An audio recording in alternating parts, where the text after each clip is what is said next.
এই সেন্টেন্স কয় প্রকার? তিন প্রকার। একটা হচ্ছে simple sentence, complex sentence, compound sentence. এখন আমাদের জানতে হবে সিম্পল সেন্টেন্সের সাবজেক্ট কয়টা, ভার্ব কয়টা। তাহলে সিম্পল সেন্টেন্সের সাবজেক্ট একটা, ভার্ব, ভার্বও একটা। কারণ এই ভার্ব কোন ভার্ব? ভার্বের প্রকারভেদ পড়ছো? ভার্ব পড়ছো না? ভার্বের প্রকার, ভার্ব মূলত দুই প্রকার, একটা হচ্ছে ফিনিট ভার্ব। ভার্ব মূলত দুই প্রকার, একটা হচ্ছে ফিনিট ভার্ব আর একটা হচ্ছে নন ফিনিট ভার্ব। এই যে ফিনিট ভার্ব এবং নন ফিনিট ভার্ব, অবশ্যই একটি সিম্পল সেন্টেন্সে একটি সাবজেক্টের সাথে একটা ফিনিট ভার্ব লাগবে। কোন ভার্ব লাগবে? ফিনিট ভার্ব লাগবে। এখন ফিনিট ভার্ব কোনগুলো? যেই ভার্বগুলো একটা সেন্টেন্সে ডিরেক্ট ক্রিয়া করে, কাজ করে। যেমন আই ইট রাইস, এখানে ইট এটা হচ্ছে কাজ করে, ক্রিয়া। তাহলে এটা হচ্ছে ওই সেন্টেন্সে ডিরেক্ট কাজ করতেছে, তাহলে এখানকার ইট হচ্ছে কি? Finite verb. এই ধরনের যেই ভার্বগুলো তোমার ডিরেক্ট সেন্টেন্সে অ্যাকশন ভার্ব হিসেবে কাজ করে, প্রত্যেকটাকে ফাইনিট ভার্ব বলে।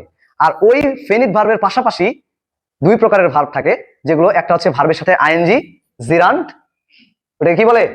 জিরান্ট, অথবা বলে প্রেজেন্ট পার্টিসিপল। আরেকটা হচ্ছে তোমার ইনফিনিটি, 2+V1, যেটা ইনফিনিটি। তাহলে ভার্বের সাথে আইএনজি এবং 2+V1, এই যে ভার্বগুলো আছে, দুইটার কথা বললাম, ভার্বের সাথে আইএনজি আর একটা 2+V1। এই ভার্বগুলো ব্যতীত অন্য যত ধরনের ভার্ব আছে সবগুলো কি ফিনিট ভার্ব। এই ফিনিট ভার্বের মধ্যে প্রকারভেদ আছে না? এটা হচ্ছে প্রিন্সিপাল ভার্ব আর একটা অক্সিলারি বা হেল্পিং ভার্ব। প্রিন্সিপাল ভার্ব কোনগুলো? যেগুলো ডিরেক্ট আমার কি, যেমন আই ইট রাইস একটা বললাম, এখানে ইট এটা হচ্ছে আমার প্রিন্সিপাল ভার্ব। আর এই ভার্বকে হেল্প করার জন্য আমরা কিছু বি ভার্ব জানি না, am is are, was were, have has had, can could, may might, shall should, এগুলোকে বলা হচ্ছে অক্সিলারি ভার্ব বা হেল্পিং ভার্ব। আচ্ছা, এদিকে যাচ্ছি না। তো আমাদের ফিনিট ভার্ব যেগুলো, এগুলো আমাদের জানতে হবে, কারণ এই জায়গায় একটা সাবজেক্ট লাগবে আর একটা কি লাগবে? ফিনিট ভার্ব লাগবে। আচ্ছা, এরপরে যে কমপ্লেক্স সেন্টেন্স আছে, এই কমপ্লেক্স সেন্টেন্সের সাবজেক্ট কয়টা লাগবে? একটা বা দুইটা? কয়টা কমপ্লেক্স সেন্টেন্সের সাবজেক্ট? কয়টা? দুইটা। কম্পাউন্ডে তুমি একটা দিতে পারো, বাট কমপ্লেক্সে লাগবে দুইটা। কমপ্লেক্সে দুইটা ফিনিট ভার্ব লাগবে।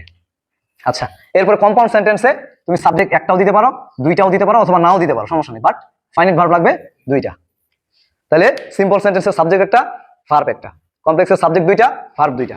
কম্পাউন্ডের সাবজেক্ট দুইটা বা একটা, আর ভার্ব হচ্ছে দুইটা। এখন আমরা যে চেঞ্জ করি, এই যে একটা ভার্ব থেকে দুইটা ভার্ব করি, বা একটা সেন্টেন্সের এই যে মনে করো যে সাবজেক্ট একটা আছে, আমি দুইটা সাবজেক্ট করব, এগুলো কিভাবে করি? এগুলোর জন্য আমাদের ক্লজ সম্পর্কে একটু আইডিয়া নিতে হবে। ক্লজ, তোমরা কি জানো ক্লজ কি? ক্লজ, ক্লজ, এই ক্লজের অর্থ হচ্ছে বাক্যাংশ।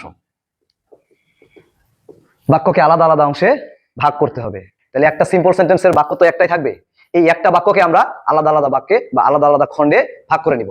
তাহলে এই ক্লজ, ক্লজ মানে হচ্ছে কি? বাক্যাংশ, বাক্যের বিভিন্ন অংশ। এই ক্লজের আবার প্রকারভেদ আছে কয়টা? তিনটা আছে। একটা হচ্ছে প্রিন্সিপাল ক্লজ,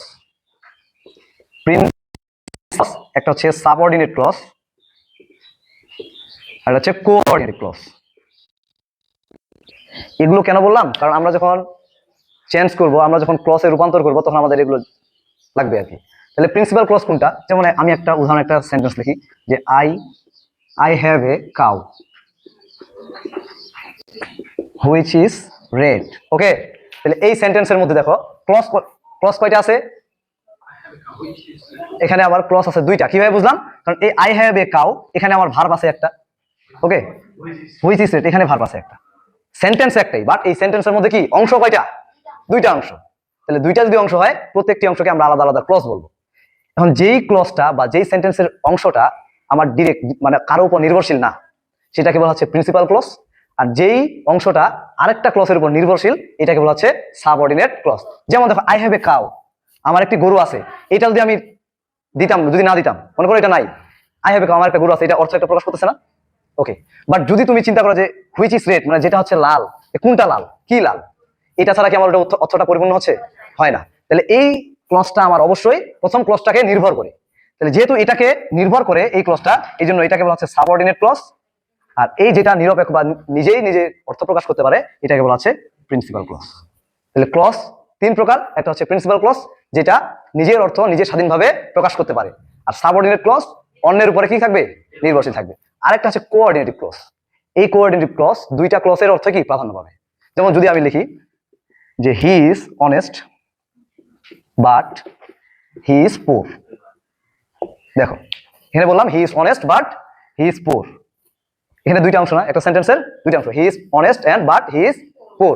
তাহলে এই দেখো হি ইজ অনেস্ট, সে সৎ, সে কি সৎ। এটা কি এককভাবে স্বাধীনভাবে প্রকাশ করা যায় না? সে সৎ, হি ইজ পোর, সে গরিব, এটা আলাদাভাবে প্রকাশ করা যায় না? যায়।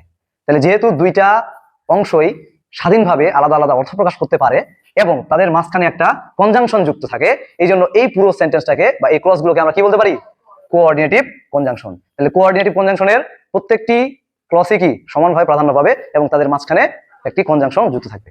আচ্ছা, পুরো বাক্যটাকে কি কোঅর্ডিনেটর বলবো না মাঝখানে?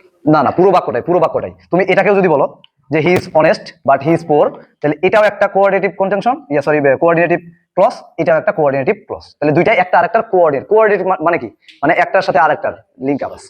আচ্ছা, তাহলে এই ক্লজ এটা কেন বললাম, কারণ আমাকে যখন কমপ্লেক্স করতে হবে বা কম্পাউন্ড করতে হবে, এটা তো আমার ক্লজ একটাই, সিম্পলের কি ক্লজ একটাই, আই হ্যাভ এ কাউ।